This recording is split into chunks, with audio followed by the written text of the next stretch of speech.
آپ گفتگو کر رہے ہیں اس حساب سے تو میں پاکستان سے متعلق کچھ آپ سے عرض کرنا چاہوں گا. جو میں یہاں آنے کے بعد چیز محسوس کر رہا ہوں کہ اس وقت جو پاکستان میں عید منائی جا رہی ہے، چند چیزیں دیکھ کر بہت دکھ اور افسوس ہے جو میں آپ کے چینل کے ذریعے سے پاکستان کے ان اقتدار میں بیٹھے ہوئے لوگوں کو بتانا چاہتا ہوں کہ وہ ذرا ہوش کے ناخن لیں کہ آج وطن عزیز میں عید قرباں کے دن روکا جا رہا ہے کہ فلاں فرقہ عید نہیں کر سکتا، فلاں حق نہیں ہے. اصل میں بات یہ ہے کہ قانون جو بنتے ہیں، جو آرڈیننس ہے، اس کو اگر تھوڑا سا دیکھا جائے جو بنائے گئے ہیں، ٹھیک ہے جی، اپنے مفاد کی خاطر، اپنی حکومتوں کو لمبا کرنے کی خاطر، اس میں تو کوئی ایسی چیزیں نہیں ہیں. ابھی میں کل ہی ایک دوست ویڈیو دکھا رہا تھا مجھے، ایک فرقہ ہے، اس کی قربانی کو پولیس نے اس کو گرفتار کیا ہے کہ تو قربانی کیوں کر رہی، اور اس کے گھر سے، اس کے کچن سے جناب پولیس گئی اور سارا گوشت لے قربانی کا لے کر اپنی پولیس گاڑی میں رکھ کر گئی ہے. تو یہ کتنی عجیب سی گفتگو ہے، کتنا عجیب سا منظر ہے جو پاکستان میں ہمیں مختلف پاکستان کے علاقوں میں، پنجاب میں بالخصوص سندھ میں نظر آ رہا ہے. جو میں سمجھتا ہوں کہ اہل اقتدار کے جو لوگ ہیں، اور خاص طور پہ وہ لوگ جو یہ کام کر رہے ہیں، وہ اس وقت خدا کے غضب کو بھڑکانے کی بھرپور کوشش کر رہے ہیں. تو اس میں عام مسلمان بھی پیسا جائے گا جب اللہ کا غضب آئے گا. نام تو وہ لے رہے ہیں اللہ اور اس کے نبی کا، نام تو وہ لے رہے ہیں اسلام کا، پر اسلام کی تعلیم کہاں ہے اس باتوں کی کہتی ہے؟ آپ دیکھیں کہ یہ جو کچھ بھی ہو رہا ہے، یہ اس میں سارے آنکھیں بند کر کے بیٹھے ہیں. اور ایک معمولی سا آدمی، میں اسی لیے تو کہہ رہا ہوں نا کہ قانون اس وقت پاکستان کی عوام کے ہاتھ میں، پاکستان کی عوام جب چاہے، جس وقت چاہے، وہ قانون اپنے ہاتھ میں لے کر ایک اوپن لائسنس جاری کر دیا گیا ہے کہ جس کو چاہے آپ پکڑوا دیں. یہ نہیں دیکھ رہے کہ وہ کام جو ہو رہا ہے سنت ابراہیم کی سنت کو زندہ کرتے ہوئے، قطع نظر اس کے، تو اس کا مقصد یہ ہے کہ ایک عام آدمی جس کا تعلق اسلام سے نہیں ہے، وہ آپ کو سلام کرتا ہے، اس کو حق ہے سلام کرنے کا. نہیں، یہ ہمارے علم میں بھی جہاں تک یہ صرف احمدیوں کے ساتھ ہی ایسا سلوک کیا جا رہا ہے کہ انہیں قربانی سے روکا جا رہا ہے.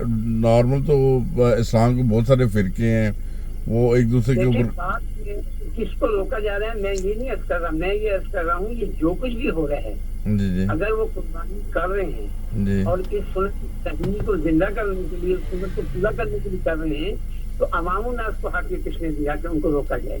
اقتدار کے لوگ جو بیٹھے ہیں، جن کے پاس جو آج یہ دعوت کرتے ہیں کہ جی یہ حق نہیں ہے، ان کو حق دینا کس نے ہے؟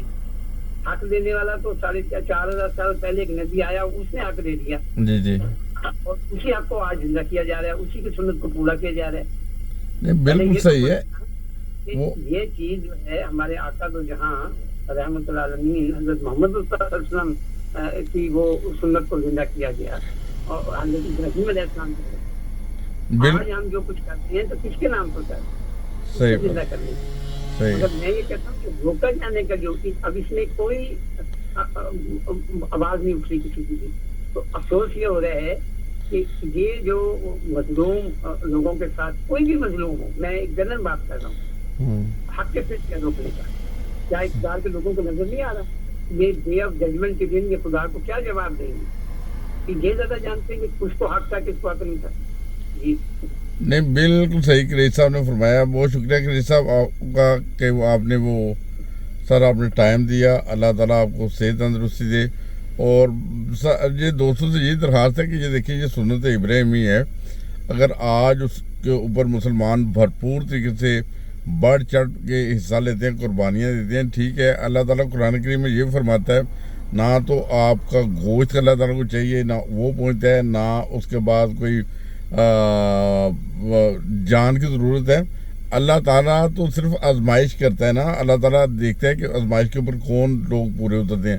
آج اگر کوئی بھی بھرپور طریقے سے اگر اس آزمائش کے اوپر پورا اترتا ہے تو اس کی خوش قسمتی ہے. جو ہمیں دراصل خدا تعالیٰ نے حکم دیا ہے وہ اپنے نفس کو جو اس کی قربانی دینا، یعنی ہم معاشرے میں کچھ چیزیں سیل کرتے ہیں، بیچتے ہیں، یا حلال حرام میں تمیز ہوتی ہے، یا حرام گوشت نہ کھلائیں یا مردار نہ کھلائیں، ان چیزوں سے ہمیں باز آنا چاہیے. وہ خدا کو جواب جو ان چیزوں کا دینا ہے.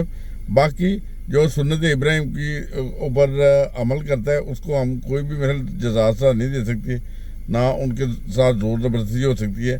اگر کوئی انسان غلط کرتا ہے تو اس کا خدا بہت بہتر سزا دینے والا ہے، اور خدا کا طریق بہت بہتر ہے، اور خدا بہت طاقت بھی رکھتا ہے۔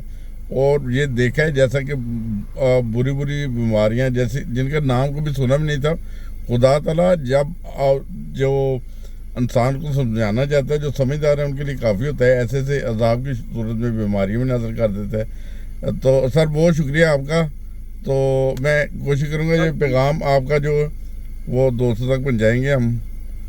بہت شکریہ آپ کا، بڑی مہربانی۔ بہت شکریہ سر، السلام علیکم ورحمۃ اللہ وبرکاتہ۔